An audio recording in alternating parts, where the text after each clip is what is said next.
Bem, como é que eu sinto a homofobia no dia a dia? Não é fácil e sinceramente há coisas que parecem muito simples, mas que de facto são tão complicadas de lidar.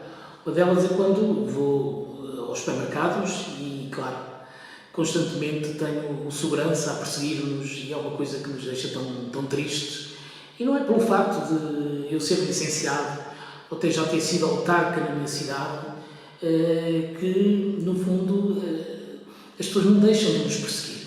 O facto de ser cigano e até termos muita formação académica, até ter uma boa posição, entre aspas, social, o facto de sermos ciganos é, de facto, um motivo para sermos perseguidos. E o dia-a-dia é muito complicado. Ires a um restaurante, como eu já fui, e ver com os meus olhos mesas vazias e sermos impedidos de entrar pelo patrão, que diz que, de facto, aquelas mesas estão reservadas às 10 da noite, quando os jantares começam às 8, 8 e meia neste país.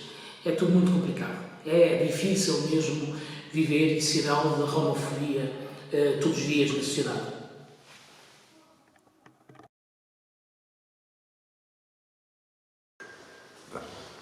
A homofobia afeta a minha vida em vários sentidos, principalmente no arrendamento de uma casa.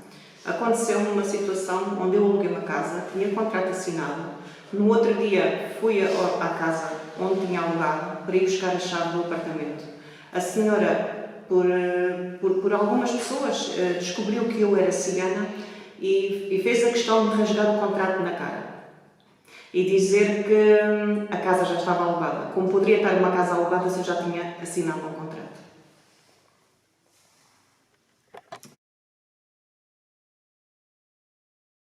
Como é que a homofobia afeta a minha vida no meu dia-a-dia? Posso contar um episódio que se passou comigo a nível de emprego. Eu andava à procura de emprego, fui a uma candidatura, normalmente, numa lavandaria. Fiquei, os donos na altura gostaram muito do meu trabalho, deram-me formação, muito simpáticos, tudo do melhor. Com o tempo foi passando, fui começando a assistir a a patroa da loja, a falar mal dos ciganos, que os ciganos só viviam do RSI, que os ciganos não queriam fazer nada. E eu nunca me identifiquei como cigana.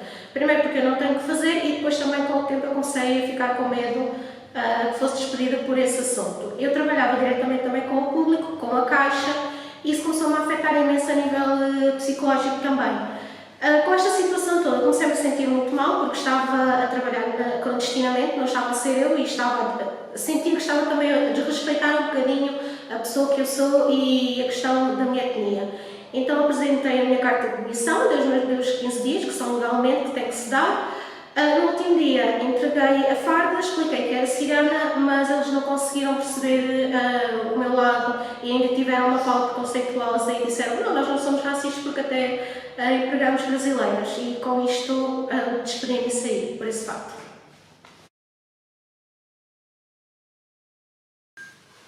A homofobia está presente todos os dias na minha vida. Trabalho na área de educação, trabalho nas escolas, sou mediadora escolar. Recentemente fui chamada por uma professora que eu sou deles. O sou deles queria dizer que era da etnia cigana. Isto só mostra que a homofobia tem prejudicado a comunidade cigana.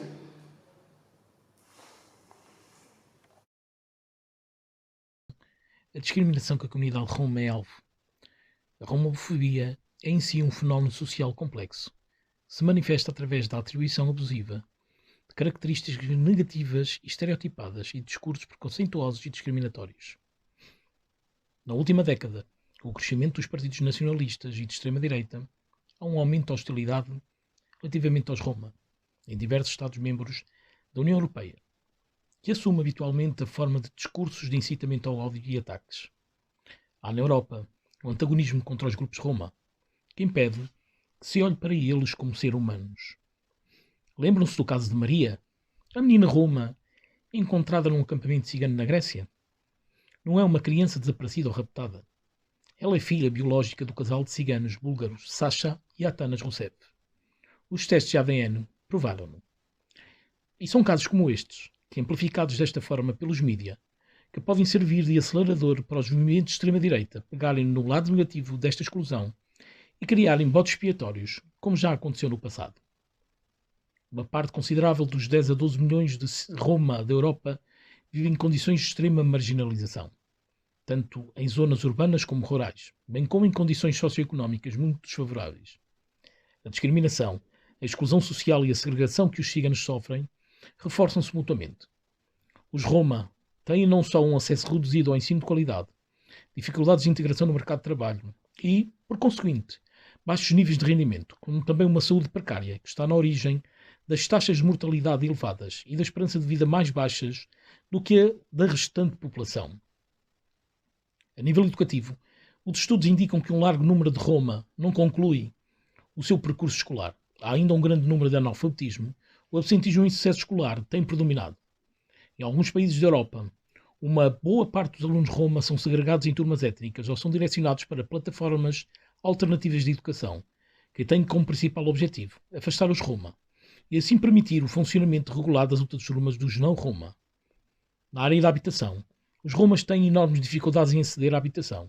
Uma boa parte vive em condições insalubres, sem acesso à eletricidade, água potável e outras.